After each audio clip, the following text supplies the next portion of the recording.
Hi, I'm Anna. Today, I'm going to read you the story of Erica, titled like this: Organized and paid for the 20th anniversary of my mom and stepdad, but they banned me, saying, "You're not really part of this family." I kept quiet, but when they came to the restaurant, my own party was already there. Well, let's go. My name is Erica, and I guess my story starts way back when I was just a kid. I had what you'd call a normal family: me, my mom Anna, and my dad Mike.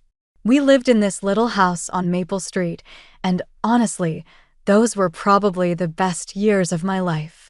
Dad worked at the auto shop downtown, and Mom stayed home with me. She'd make these amazing pancakes every Sunday morning, and Dad would read me bedtime stories every single night without fail. But then everything changed when I turned 10. Dad got sick, really sick. It started with him coughing a lot, then he got tired all the time. Mom tried to explain it to me, but I was just a kid, you know. I didn't understand why Daddy couldn't play with me anymore. The funeral was awful. I wore this black dress that Mom bought me, and everyone kept telling me how sorry they were. I didn't want their sorry. I wanted my dad back. After Dad died, it was just me and Mom for about a year. She had to get a job at the grocery store, and money was tight. We ate a lot of mac and cheese and peanut butter sandwiches. Then Mom started dating this guy named Robert.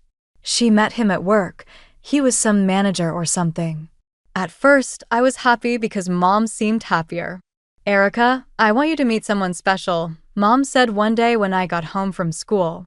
Robert was sitting on our couch, and there were two girls with him. "These are Robert's daughters, Jessica and Amanda. They're going to be your new sisters." I was so excited. I'd always wanted siblings, and here I was getting two sisters at once. Jessica was 13 and Amanda was 12. Mom and Robert got married 6 months later. After the wedding, Robert and his daughters moved into our house. That's when everything really started to fall apart. Mom gave Jessica and Amanda the bigger bedroom upstairs, and I had to move my stuff into the tiny room in the basement. The girls made it clear from day one that they didn't consider me their sister. They'd have these conversations about their family and their dad like I wasn't even there. When I tried to join in, they'd give me these looks like I was some annoying pest.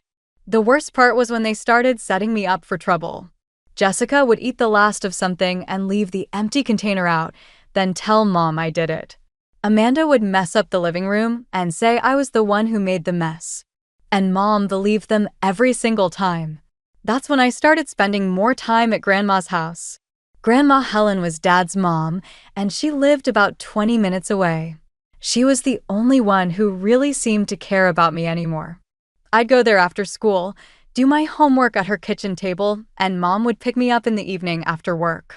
On weekends, Mom would drop me off there too while she went shopping with Robert and his daughters. This went on for years. While Mom bought Jessica and Amanda expensive clothes and gadgets during their shopping trips, I got the cheapest stuff from discount stores. They got name brand everything. I got generic. They got new phones. I got hand-me-downs. But I had Grandma, and that made it bearable. Everything came to a head when I turned 18 and graduated high school. Jessica and Amanda were already in college by then, and I just assumed Mom and Robert would pay for my education too. I applied to several colleges and got accepted, but tuition was expensive. I was so excited when I sat down with Mom and Robert to talk about college plans. I had all my acceptance letters spread out on the kitchen table. "So, I got into State University and also City College," I said, barely able to contain my excitement. "The programs look amazing, and I think I could really—" Robert interrupted. "Erica, we need to talk." Mom looked uncomfortable, fidgeting with her coffee cup. "Honey, we've been discussing this, and we're not going to be able to help with college." I felt like I'd been slapped. "What do you mean?" "We spent all our college money on Jessica and Amanda," Robert said matter-of-factly. "They're our priority." "But I'm family too," I said, my voice getting shaky. "I'm your daughter." Mom finally looked at me. "Erica, you need to be realistic. Maybe college isn't for you. You should think about getting a job, finding your own place. We can't support you anymore." I tried to argue, Tried to make them understand how unfair this was, but Mom just shook her head. I'm sorry, Erica. This is just how it has to be. That's when it hit me. I was being thrown away like garbage. I packed up my stuff that same day and went to Grandma's house. When I told her what happened, she got this look on her face I'd never seen before, pure anger. Those people, she said, shaking her head. Don't you worry about college, sweetheart. I've been saving money for years, and it's all yours. Grandma had enough to cover my tuition and living expenses. I enrolled at a college in another state, far away from all the drama. I didn't tell Mom where I was going or what I was doing. She didn't call to ask either. For the next 4 years, I threw myself into my studies. I talked to Grandma on the phone every week and visited her during breaks, but I never once went back to Mom's house. Mom never reached out, never asked how I was doing, never seemed to care that I'd basically disappeared from her life. After graduating college, I decided to move back to my hometown. I landed a job at Blackstone Investment Group, one of the biggest financial firms in the city. The pay was good, really good, actually, and I found myself a nice apartment downtown. The work was challenging, but I loved it. Numbers made sense to me in a way that people never did. I could look at a company's financial statements and see patterns, predict trends, spot opportunities. My colleagues were impressed with how quickly I picked everything up.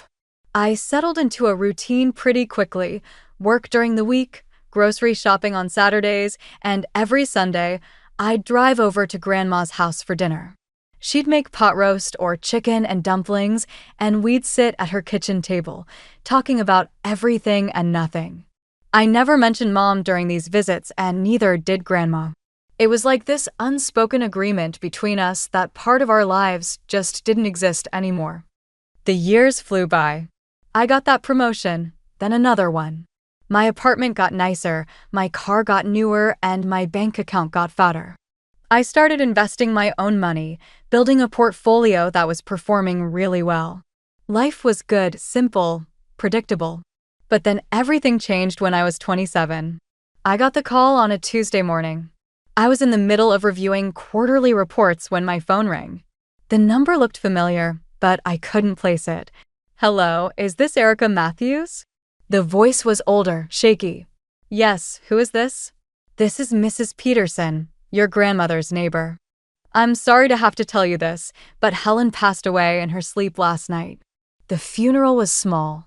I arranged everything myself, the service, the flowers, the burial plot next to Grandpa.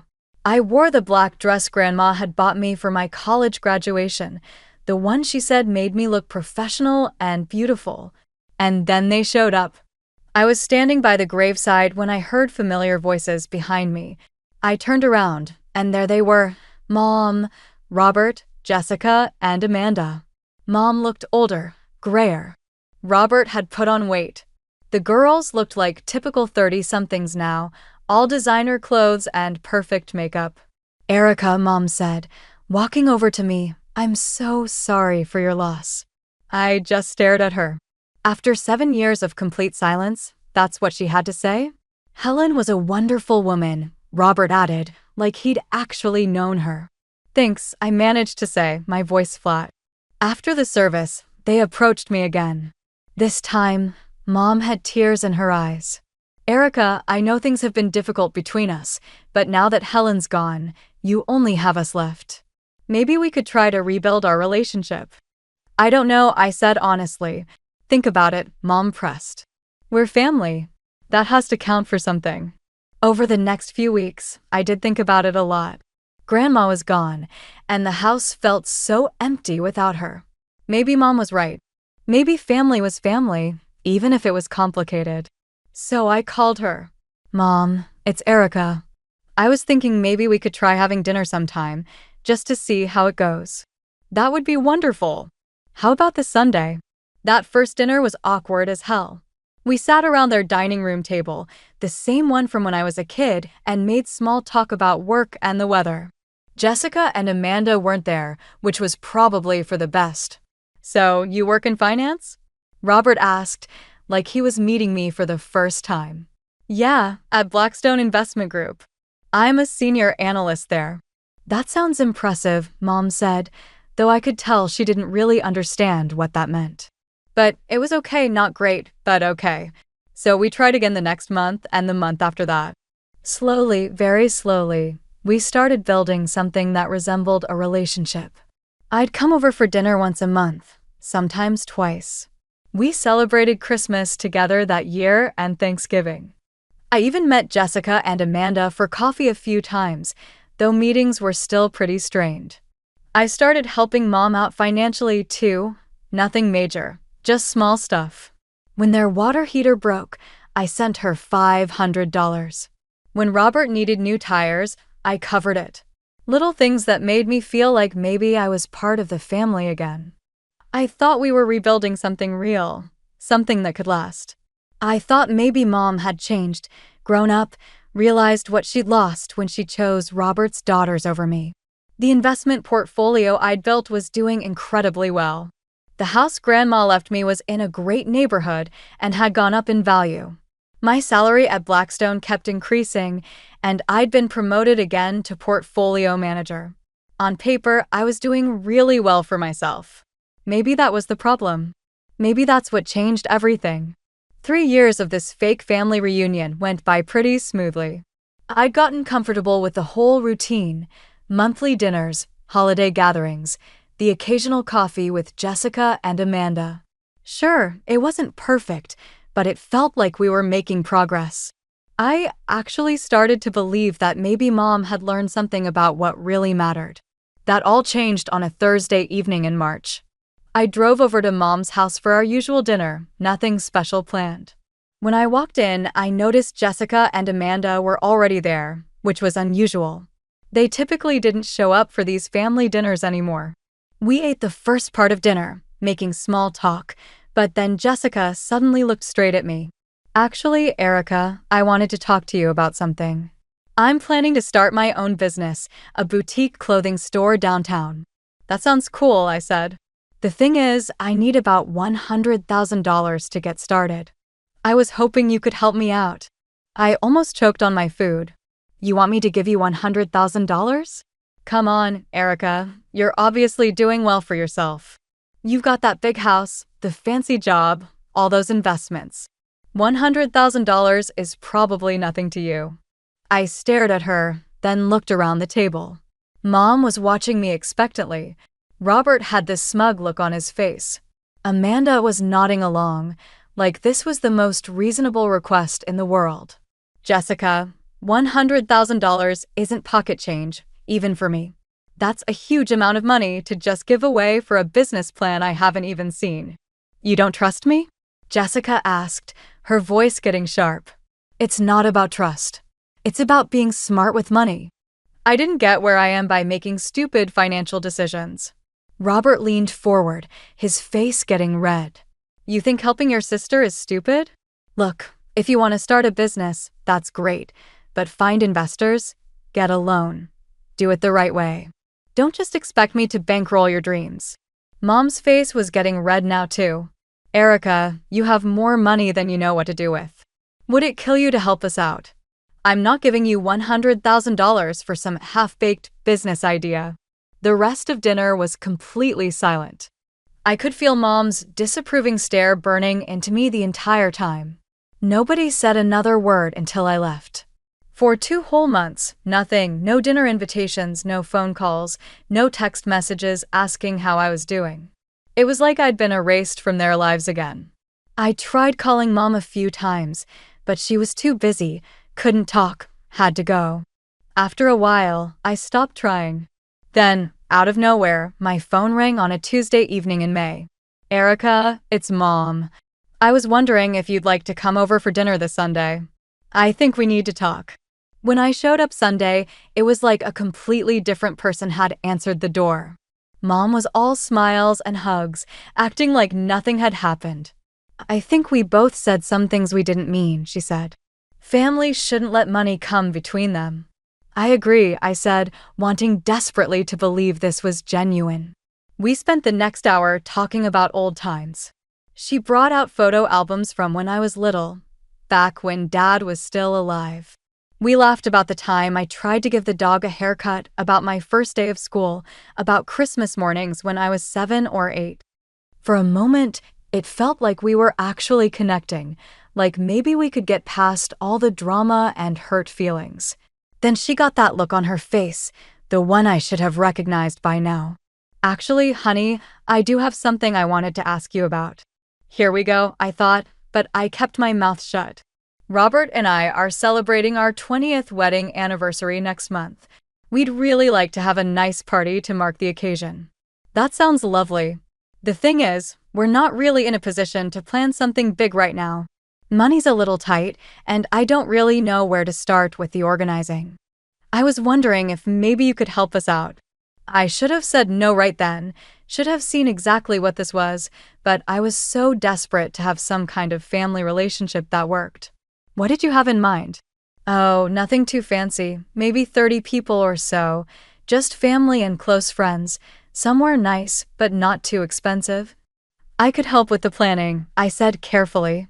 And maybe you could help with the costs too? I know it's a lot to ask, but you're so good with money, and we just can't afford to do this right. There it was, another request for money. But this time, it felt different, smaller, and after 2 months of being shut out, I just wanted back in. Okay, I said, I can handle it.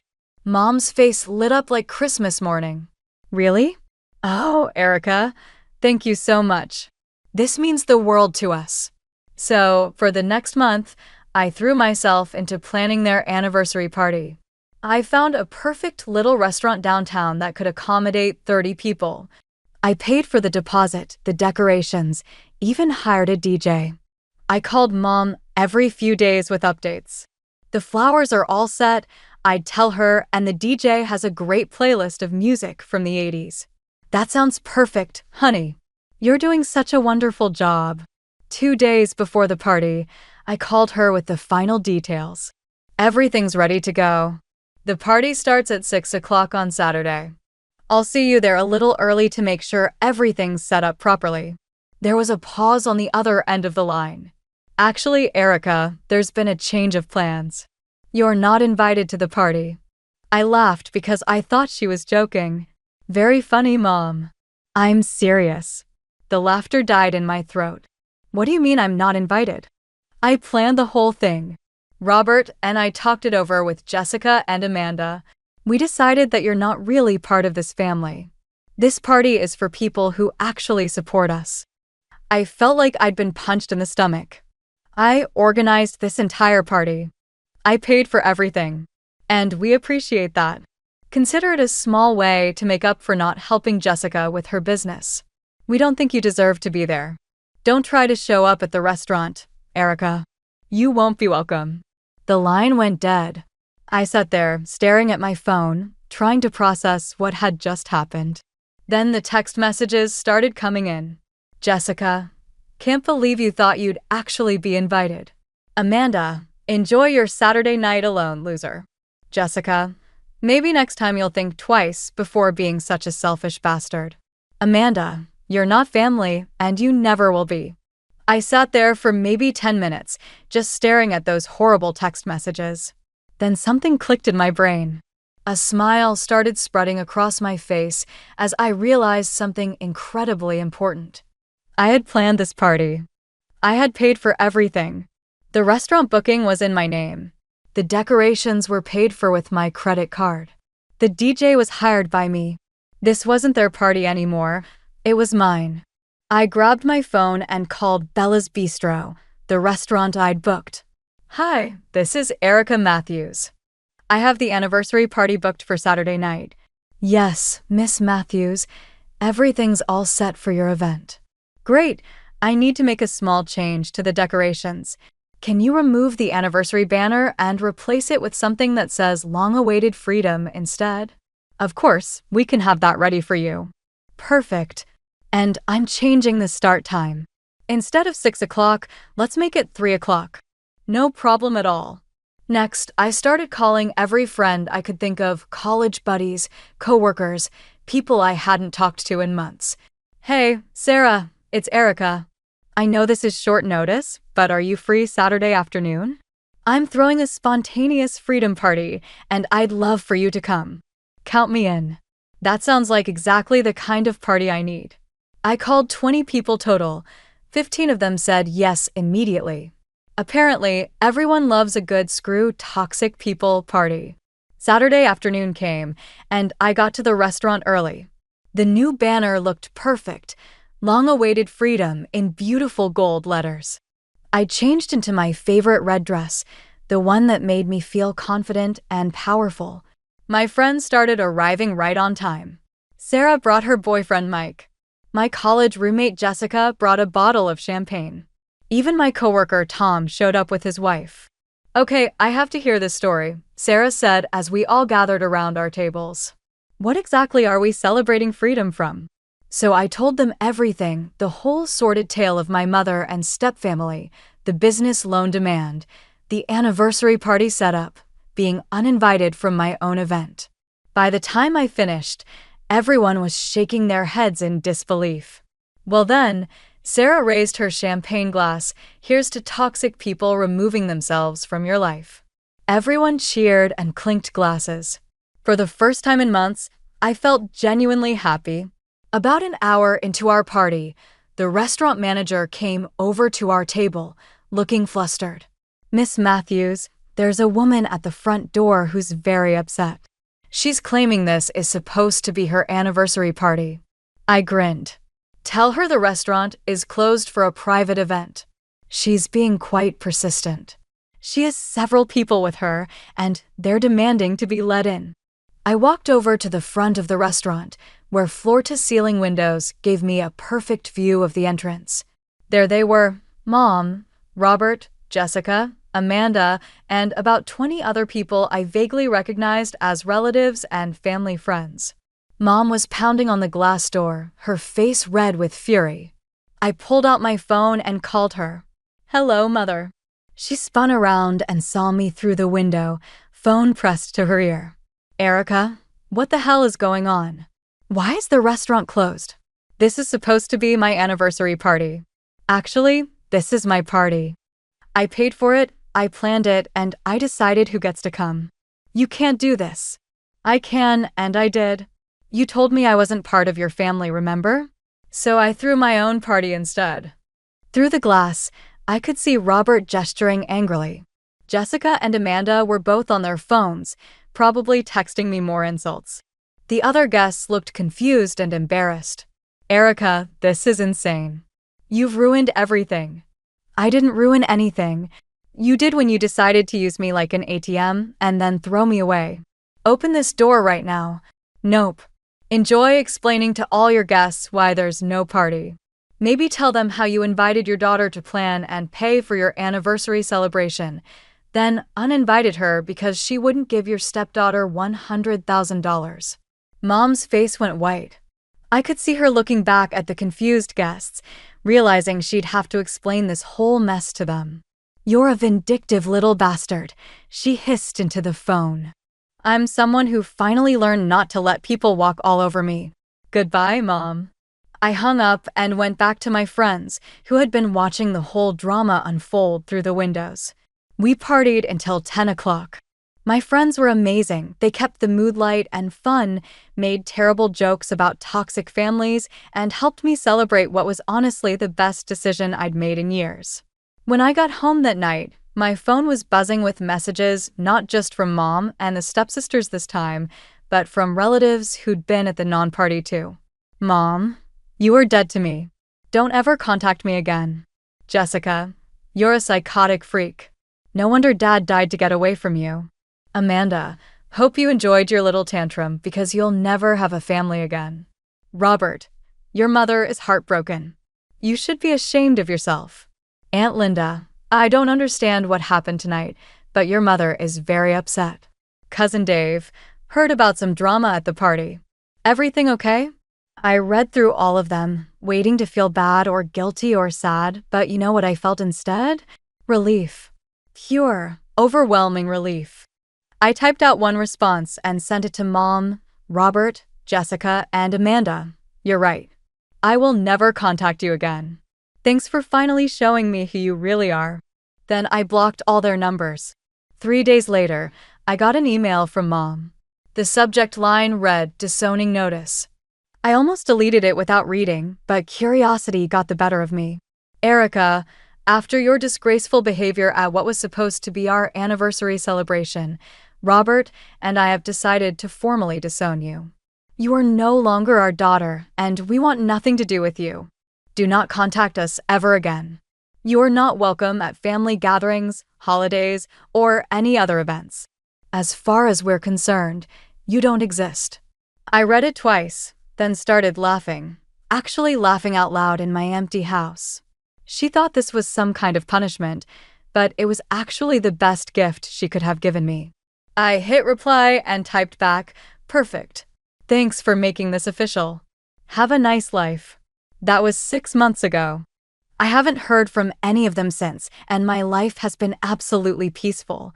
No more walking on eggshells, no more fake family dinners, no more requests for money disguised as family bonding.